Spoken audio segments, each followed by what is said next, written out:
Hi there, so you've reached Deborah Kane of debreckaneart.com, and this is a little video I'm making for YouTube about about relative tone. So you will have already watched the first video about relative tone, which the conclusion of is that tone is just relative. And you just need it to be there. You need there to be a light tone, a dark tone and a mid-tone in order for the drawing to become understandable. And actually you can have any old mishmash of tones and the human brain will make sense of it. Show the pictures of the dog, it has no idea what you're on about. It'll say, that's a piece of paper, why are you showing me a piece of paper? Show it to a human being, they'll be going, it's an apple. It's an orange, it's a picture of a dog biscuit. So that's the way that we're, that's the way that we're wired up. And today I'm going to show you some examples of how we can get even more sophisticated about our use of relative tone.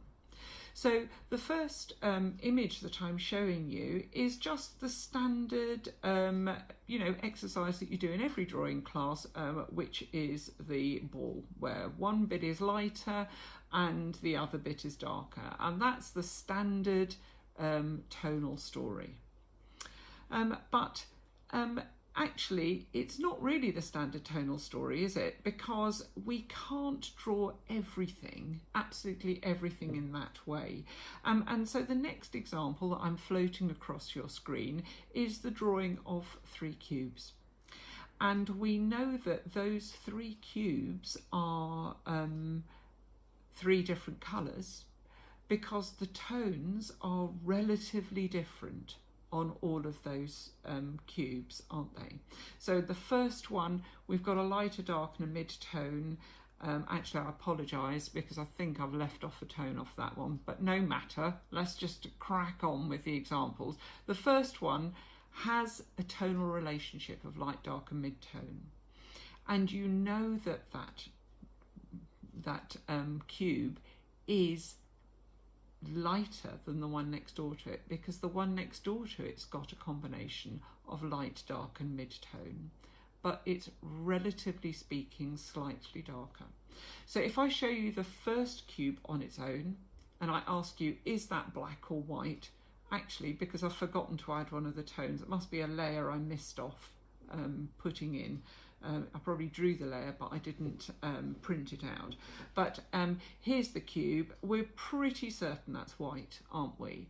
But it could be a black cube because it doesn't, because relatively speaking, we haven't got any reference point to tell us whether that cube is black or white. Certainly the next one I'm showing you is definitely, that could be a black or a white cube, couldn't it? We've got no way of knowing whether that's black or white.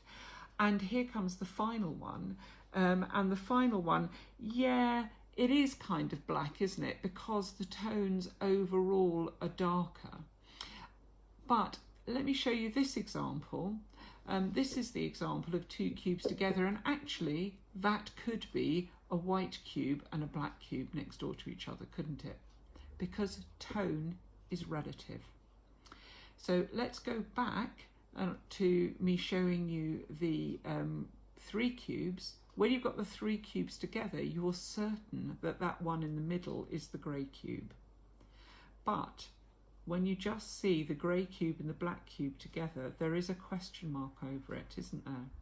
And that's because the supercomputer, your brain, is making a comparison all the time with tones. That's what this little thought experiment proves, that you are making that comparison. And things only exist in relationship to each other when you're drawing in tones.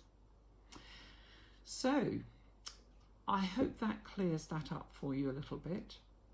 Thank you for watching. Do please like and subscribe.